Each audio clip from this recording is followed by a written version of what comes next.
मृत्यु के आधार पर जो हम 1 लाख की सहायता देते थे, अब ऐसे मजदूरों के लिए भी 4 लाख की सहायता देने की घोषणा हमारी सरकार द्वारा की जा रही है। आज के बाद इस श्रेणी के भी कोई लोग कोई दुर्घटना में घायल हो जाए, काल के प्रभाव में परमात्मा के यहाँ कोई कारण से पहुंचे, हमारी सरकार संबल बनकर के उनके दुख में साथ खड़ी दिखाई देगी। मैं आज के इस अवसर पर, चूंकि हम यहाँ बात कर रहे हैं मजदूरों की, तो 50% लागत पर ई स्कूटर कोई मजदूर खरीदेगा उसको भी 40,000 तक की निःशुल्क मदद करने की घोषणा हमारी सरकार करती है।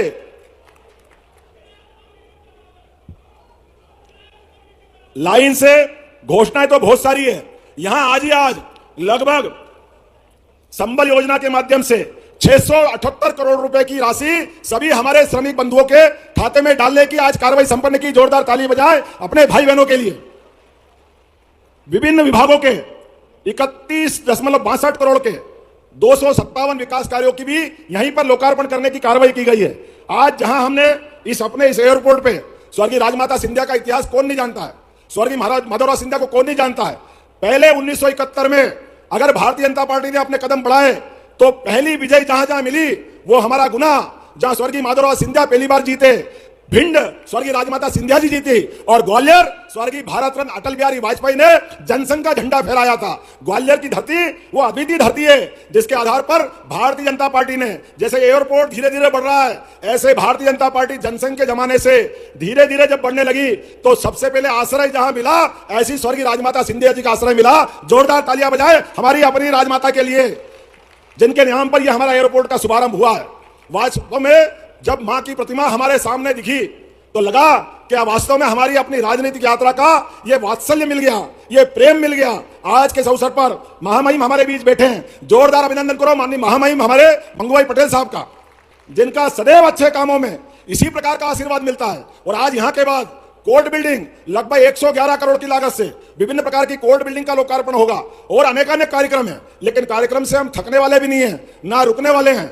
विकास के मामले में यशस्वी प्रधानमंत्री के नेतृत्व में गरीब से गरीब आदमी के जीवन में बदलाव लाकर हवाई चप्पल से हवाई जहाज तक जिस भी क्षेत्र में काम करना पड़े, काम की रफ्तार पिछड़ने नहीं देंगे। उसी प्रकार से व्यक्तिगत जीवन में भी जिस जिस जगह जहां जरूरत पड़े सरकार हमेशा खड़ी दिखाई देगी। आने वाले समय में हमारे सभी देवस्थान, हमको मालूम है अभी जनवरी में अयोध्या के लिए बोलिए जय जय श्री राम, इधर से आवाज नहीं है जय जय श्री राम, उधर की आवाज, दोनों में कंपटीशन करते हैं जय जय श्री राम। हमको मालूम है अगर एयरपोर्ट का उद्घाटन हो रहा है तो हमारा इतिहास भगवान राम का 17 लाख साल पुराना इतिहास है। उस समय भी विमान था। राम राज्य जब आते तो राम राज्य के लिए विमान की अत्यंत आवश्यकता लगती है। विमान के माध्यम से हमारे देश और प्रदेश में अंदर गति हो, प्रगति हो, और दुश्मन आंख दिखाए तो आंख में आंख डाल करके हिसाब चूकता करने के लिए भी नरेंद्र मोदी जी के नेतृत्व में सर्जिकल स्ट्राइक में ग्वालियर से हवाई जहाज उड़े थे और पाकिस्तान की हवा निकालने का काम किया था। यह इतिहास भी ग्वालियर का है। यह केवल हमारी सुख सुविधा के लिए नहीं बन रहा है, यह जीवन के सब क्षेत्रों में समान रूप से इसी प्रकार से विकास के काम चलते जाएंगे।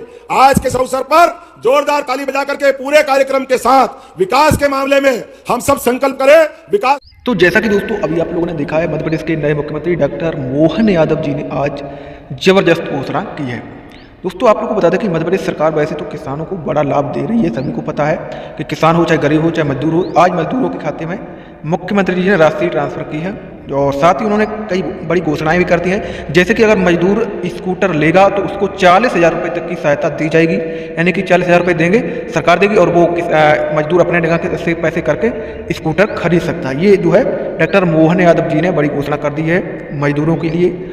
और आज जो है संबल योजना के अंतर्गत हितग्राहियों को राशि ट्रांसफर की है डॉक्टर मोहन यादव जी ने, और कई बड़ी घोषणाएं की हैं। प्रधानमंत्री मोदी जी भी वर्चुअली में जुड़े हुए। तो सबसे पहले उनका पूरा भाषण सुनेंगे, फिर आप लोग को आगे हम बताने वाले हैं किसान भाई, इसलिए वीडियो को पूरा देख लेते हैं। बदलते दौर का बदलता भारत और बदलते भारत में बदलते राज्य के अंदर के विकास के नए कीर्तिमान और कीर्तिमान में नया प्रतिमान का इतिहास गढ़ता यह विमानतल है। यह अपने आप में उदाहरण है। जितना इसका गौरवशाली इतिहास ग्वालियर का है, उतनी कलात्मकता के साथ अंदर की सारी एक एक चीजों पर जो काम किया गया है वो वाकई अद्भुत है। एक बार जोरदार ताली बजाएं इस नाते से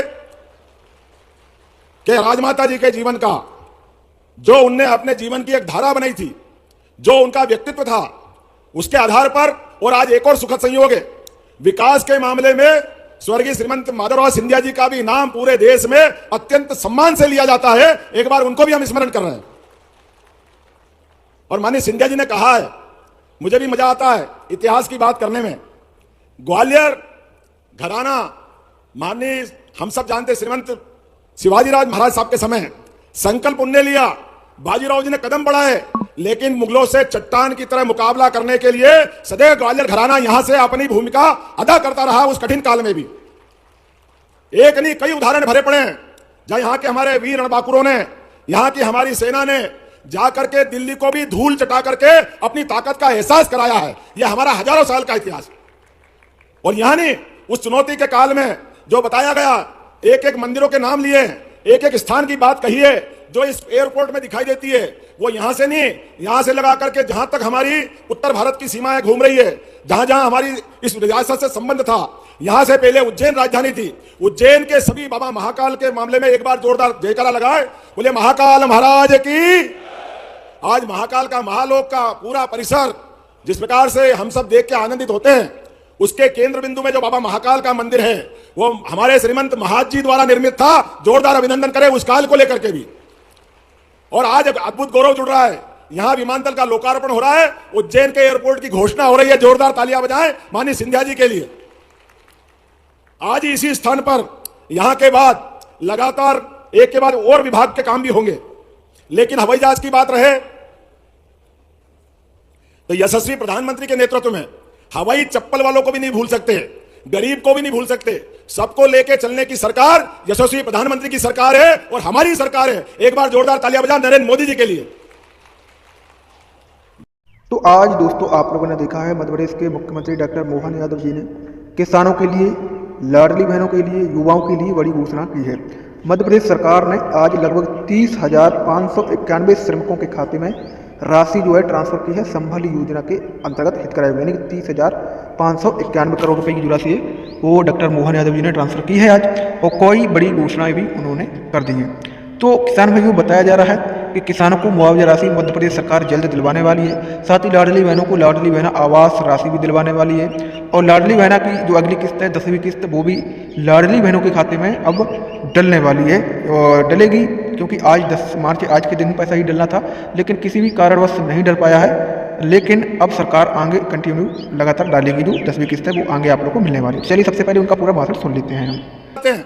उन गिग मजदूरों के लिए जो छुट्टा पार्ट टाइम में काम करते हैं, वो बाद में काम छोड़ देते हैं, ऐसे या बाद में भी जीवन बदल सकते हैं, उन सबको भी संबल की योजना में ला करके सारा लाभ उनको भी दिया जाएगा। इसकी घोषणा भी अपनी सरकार कर रही है। जोरदार अभिनंदन करें उन मजदूरों के लिए भी।